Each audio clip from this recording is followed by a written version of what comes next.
Ladies and gentlemen, hi, how you doing? Welcome back to the channel. Thank you so much for stopping by. We just got the major patch notes for the Season 3 update here in Battlefield 6. This is, of course, going to be a mandatory title update, a major update for everyone, regardless of what platform you're playing on. This will be the 1.3.1.0 update, and we have got so many patch notes to go through and break down. This update does go live on May 12th at 9 o'clock UTC. Players will be able to download the update as it goes live across all platforms and play with the latest changes at 12 o'clock UTC. All content in this update goes live with Railway to Goal mode, obviously ranked battle royale, all the new weapons, the new battle pass, everything like that. We already know there is plenty of new content coming throughout this update. We just detailed the full roadmap and everything the other day. If you haven't caught that video yet and you're interested, feel free to go ahead and check that out. We're going to have the full new battle pass. Battlefield Pro will be available for that. New map, new weapons, of course, new REDSEC modes, everything like that. As we get into all the update specifics for all the different categories of the game, I'll have everything time-stamped down below. And if you enjoy the video, a like rating is always seriously appreciated. It's a great way to help grow the channel and help share this information around to more players. And if you're new to the channel, you want to stay in the know for absolutely everything going on in Battlefield, be sure to hit that subscribe button and turn on those post notifications. So first up here with our major updates, the new content, of course. Competitiveness arrives in Battle Royale, or competitive arrives in BR with ranked. Vehicles receive a major overhaul. Of course, we just talked about those in their community update the other day. Gadgets receive further updates. Mines, launchers, the portable mortar, engineer's supply crate, hardware suppression system, and laser designation tools have all been updated in this patch. Weapons get a balance and usability pass for gameplay, netcode, and combat feedback improvements are coming. Broader updates to UI, audio, AI settings, and portal also all included here. Then we get into the actual change log, and there are a lot of specifics, a lot of niches. At times we'll just go through and sort of speed run some stuff because there are so many changes listed here. Initially with player updates though, these are all very important. Added a slight delay before entering the ADS locomotion from a standstill to allow small position adjustments without affecting the reticle. Added bespoke third-person prone on back grenade throw animations, very niche. Bipoding while being pushed up against the wall is no longer canceled automatically. Bullet impacts now leave visible decals on vehicle surfaces. Corrected an issue that would prevent soldier training paths from applying properly when quick customize was finished. Corrected an issue where a player jumping from a moving vehicle would be seen as stuttering in third person. An issue where bashing through doors wouldn't cancel the reload animation. An issue where drag and revive could sometimes fail to revive a player at the very end of the sequence, so just for nothing basically. An issue where dragging and reviving would sometimes be canceled on uneven terrain. An issue where player movement would sometimes be jittery when holding the fire button after firing a single fire weapon. They corrected an issue where players ragdoll would slide away if killed after they've fallen. An issue where the soldier's legs can be moving while standing still on a boat, so you're just running in place. An issue where the weapon sometimes can be jittery when moving slowly in ADS and prone. An issue where upward camera shake from bullet hits could persist longer than intended. An issue where weapon flashlights and lasers were visible for spawning soldiers before the actual soldiers spawned themselves. An issue in the firing range where large numbers of bullet holes appeared on glass surfaces. Corrected an issue where iron sights could show incorrect green highlighting at times. An issue where the magnifier attachments would partially or fully block your view. Improved third-person soldier locomotion animations when moving on vehicles. Improved ragdoll stability when bodies came to rest on moving surfaces. Improved responsiveness and visual quality of entering ladders. Increased the critical assist window from 1.5 to 3 seconds there. Jumping from a moving vehicle now properly inherits the velocity of that vehicle. Optimized bullet decal updates. Reduced memory allocation spikes during local low light updates, very specific. Reduced visual artifacts around players and weapons when using FSR 4. Solved an exploit that allowed players to move faster while dragging and reviving other players. Updated animations from braking when entering water under certain conditions. Weapons are now lowered while UI menus are open where firing is not possible. They've also updated some engineer field specialization passive skills here with reducing the devastating impact repair reduction there, reduce the overheat control vehicle weapon effect, replace the vehicle regen passive skill with a new mine sweeping skill as a part of their general vehicle overhauls. With netcode, this is very important here. Corrected animation stuttering when unmounting from bipod at an angle. Corrected an issue where enemy weapons could appear sideways and not properly aligned with their actual aim direction in certain states, such as while jumping. Corrected an issue where first-person death animations would start with some delay. Corrected an issue where first-person hit reactions would play when incoming bullets missed the player and pass behind them. Corrected an issue where high latency players would not deal armor damage and not apply expected damage modifications. Kind of an insane bug going on there. Corrected an issue where projectiles could fire from the wrong position height at times. An issue where some UI elements like the inventory would not be immediately hidden when killed has also been fixed. Incoming damage UI indicators now animate and scale based on the amount of damage taken, improving the clarity in that. Reduced network bandwidth usage when switching from alive to man down, then taking damage while ADSing now triggers hit reactions that move the weapon opposite to the direction of the impact, improving damage feedback. They did do a couple of vehicle patch notes and just fixes and adjustments here. If you want to read the exact specifics, feel free to go ahead and pause the video. We're a little bit more interested in the damage reworks that are going to be going on here. The angle damage model on tanks is being simplified basically, so now there's going to be less spots that have damage variables going on. We covered this in full detail in the vehicle overhaul update blog from a few days back, but basically damage to turrets always deals 75% damage now when tanks are going through there. Damage to the body of a tank always deals at least 100% damage. Hits at a favorable angle from the side of the tank deal 150. Hits at a favorable angle from the rear of the tank deal 200. There's less variables there. It'll be more consistent when you're attacking tanks now there. Reworking the regen brackets as well. Regen delay has been increased. Regen now continues to full health instead of only to the next bracket though. Regen rate increased roughly 5% per second to 10% per second, while in critical health, regen is now slowed by 80%. There's also a handful of handling changes here. Again, we covered this in full detail in that actual blog there. Feel free to pause for these specifics there. A couple of general changes here with vehicle weapons. Lock-on weapons now always do consistent damage. Most land vehicle explosive weapons now have a minimum explosive damage of 20%. The aim-guided missiles now deal 207 to 550 damage against tanks, 1,000 against helos, 1,000 against jets. Air-to-ground missiles now deal 450 against tanks, 975 against helos, and 1,000 against jets. Couple of specific updates here for the M1A2 and then also the Leo A4. They've also updated them with the aim-guided shell to better control its effective range and overall performance against aircraft. If you want the exact specifics, you've got them there. Few updates for the M3A3 Bradley and then also the STRF-09 A4 IFV weapons as well. The RWS Gunner and Coax weapons also got a few specific updates there. Helicopter weapons also got a few specific updates. Jet weapons, a few updates, not nearly as many as the rest of them though. Vehicle equipment also ends up getting updated here. The reinforced plating passive has been removed and replaced with contingency systems.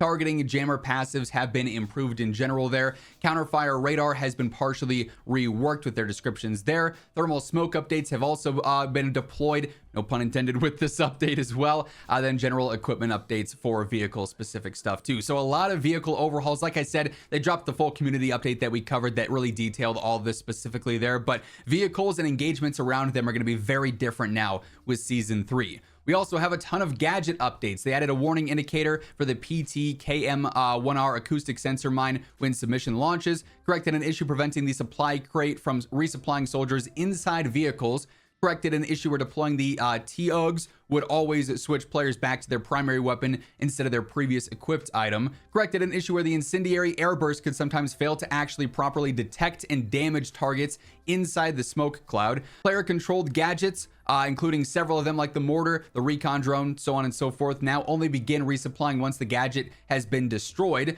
The PTKM-1R acoustic mines and also the AV mines no longer trigger for light transport and personal transport. They tuned the Claymore detection arc to better match the visual laser beams, updated the C4 pack so they now deal 350 damage against tanks, kilos, and then also 1,000 against jets there. Updated the anti-tank so they now deal 207 to 550, like they just said there basically. Updated the engineer supply crate so it no longer has a limited supply charges in standard multiplayer, allowing it to resupply nearby vehicles indefinitely. Updated the Claymore fragmentation based close range damage, so it's a little bit weaker now. Damage drop off now starts at the edge of the detection arc. updated the portable mortar shot dispersion so it's no longer perfectly accurate there, updated the acoustic mine so it now deals 480 damage against tanks, then also updated the RPG damage as well. A couple of specific updates here to the anti-vehicle mine, a couple of specific updates to the SLM 930 or 93A there, a couple of updates for the Igla specifically, a couple of updates for the M4A1 Slam specifically, a couple of updates for the MBT Law specifically, same deal with the 148 Glaive, same deal with the laser designator, same deal with the EOD bot, and also the hardware suppression system. Again, in the interest of time, if you want to read the exact specifics, feel free to pause the video on those. Weapon updates, another big weapon balancing pass here as well. So here they added a unique reload animation for the M87A1 shotgun to prevent camera clipping at times, added shotgun speed loaders as a magazine attachment to those shotguns, added the magnifier as a shared optic accessory, additionally increased recoil for high DPS automatic weapons, reducing their long and mid-range capabilities and giving them outsized opportunity costs and making other weapons more attractive to use. I wish they went into the specifics for what those weapons are. Adjusted the MP5 reload animation and also the QBZ reload animation to reduce clipping, corrected an issue preventing the CZ3A1 SMG from mounting, corrected an issue where the flash hider could remain visible on the SOR 556, an issue where some secondary sights were incorrectly placed in the customization menu, an issue where the canted reflex was using the main sight reticle on several weapons, an issue where the character's hands could appear misaligned at times with the SVK 8.6 bipod, corrected clipping issues with the M240L ammo belt, improved weapon light behavior and on-off states when used while mounting. Recoil for automatic weapons has been slightly increased to compensate for the recoil compensation bug fixes that came out in an earlier update. Weapons can no longer be mounted while actively using an underbarrel grenade launcher there, just as a realistic sort of sense. Maps and modes added new assist, a confirmed score event when a downed player is eliminated in strike point. All assisting players now receive that.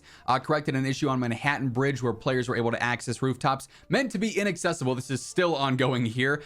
Corrected floating and intersecting spawns on Myrick Valley for breakthrough, conquest, and escalation. With UI and HUD, they gave us a full-on like little novel here, a dev note. In season 3, we're introducing the new seasonal stat page, a new way to track your performance across each season by separating stats with seasonal stats from your lifetime totals. You can now get a clearer picture of how you performed just during a season here.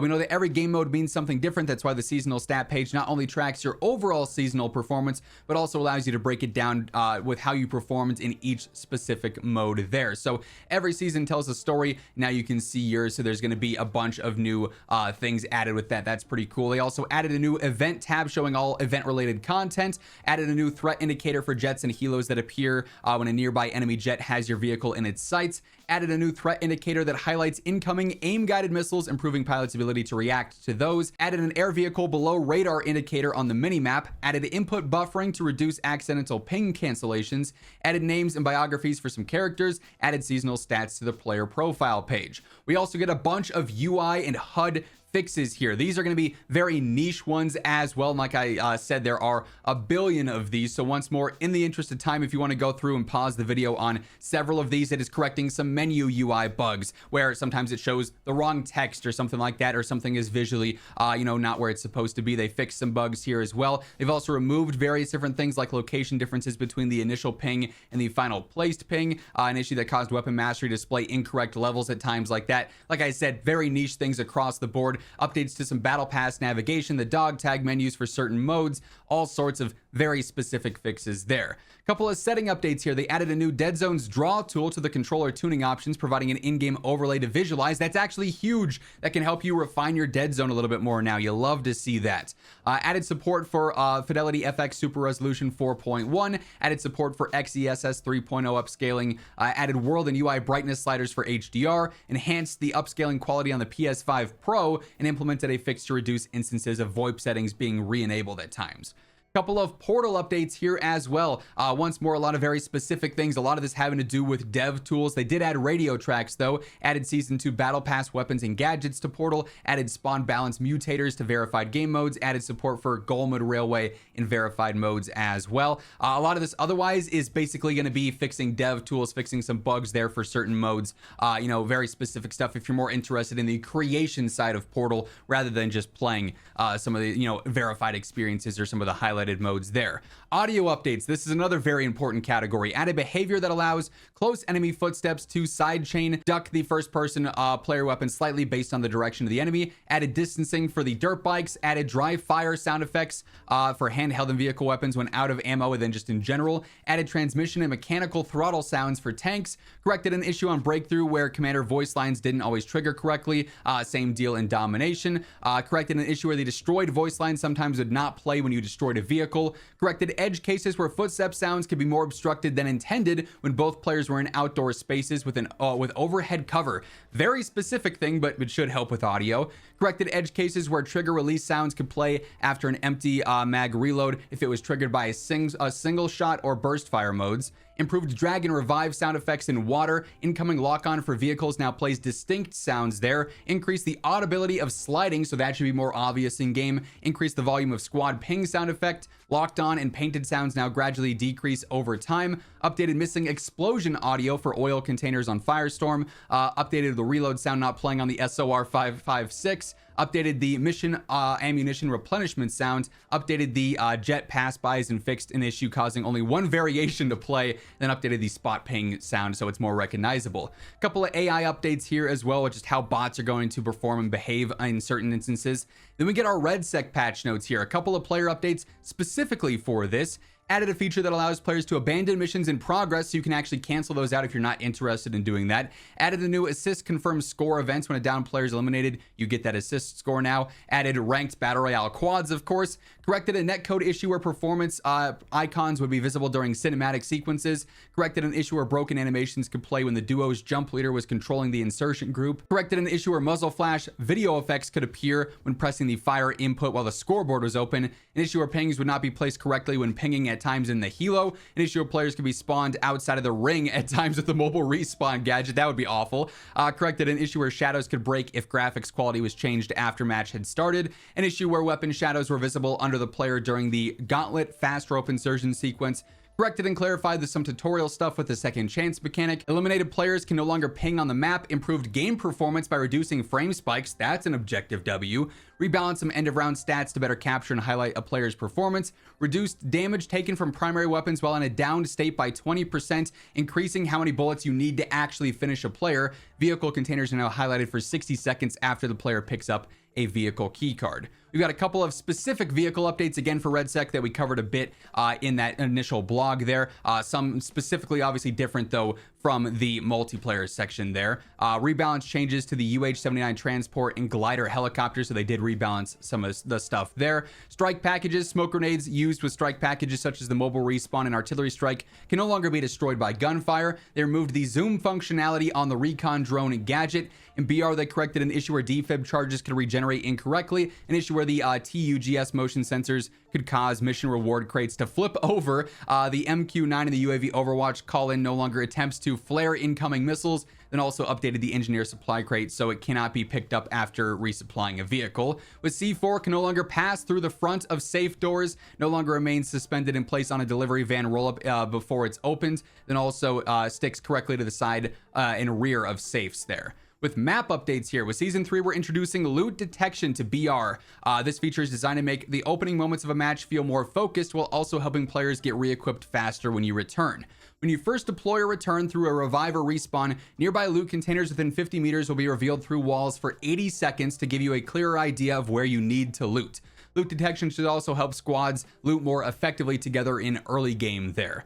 Then in general BR, they added the loot detection, adjusted damage values and timings for when the ramp lowers on vehicle containers, adjusted the counter interception mission in BR, corrected a bug that allowed players to automatically pick up loot through walls, corrected a delay affecting ground loot spawn timing, an issue that would prevent anti-vehicle drops from spawning at certain times, an issue where improved loot was missing from class chests in the defense testing complex POI, an issue where loot chests could appear open while still being interactable, an issue where the tank hunter and signal hunter mission objectives would not be pingable, an issue where the safe locker glint highlight did not properly fade after it had been opened and all the loot had been collected, so it would just stay on your screen there.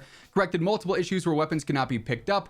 corrected some floating objects and collision issues, corrected visual issues linked to destruction across the map. Gas station explosions are now more dangerous to players in close proximity, so be warned, don't be standing too close to gas stations. Improved Battle Royale loot distribution there to better support weapon progression throughout a match. Placing a mortar in a safe no longer causes the safe to fall over. The box truck has been renamed, then updated the anti-vehicle drop loot to provide more reliable counters against tanks. In Gauntlet here, they corrected an issue that caused the user to become spawn camps on the circuits mission, corrected an issue where dead player bodies could block the ability to pick up mission objectives, and then also corrected an issue where the decryption mission pickup would immediately snap to terrain when you pick it up. Couple of UI and HUD fixes here, and then some specific ones in Battle Royale and Gauntlet respectively. They improved AI traversal across multiple areas on Fort Linden. Couple of audio updates, added new sound effects for kill confirmed and assist confirmed, corrected a bug where you could hear the menu arrive sound in game, an issue where the armor plate sound effects did not always play consistently when plates were dropped, polished armor plate pickup and drop sound effects, and then also removed the erroneous handler lines from the decryption mission. Few progression updates as well. Balanced XP from missions to be more consistent there. Completing a mission now gives you XP equal to 1 full level. When a mission you were on gets countered, it gives another 50% of a level. Corrected an issue where redeploy towers were not being properly tracked towards challenges. Distance traveled in boats no longer counts towards the initiation assignment of vehicle challenge 1. Then also reduced the XP needed to level up in BR duos from 1700 to 1500 for every level. I am out of breath. I gotta go drink some tea or something after all those patch notes. That was an absolute ton, but that is everything changing with the Season 3 launch update here in Battlefield 6, and that'll wrap things up. If you enjoyed the video, be sure to drop a like, and if you're new here, feel free to subscribe on your way out to stay in the know for everything going on in Battlefield. But once again, thank you so much for tuning in, and until next time, take it easy, have an awesome rest of your day, and I'll catch you later. Peace out.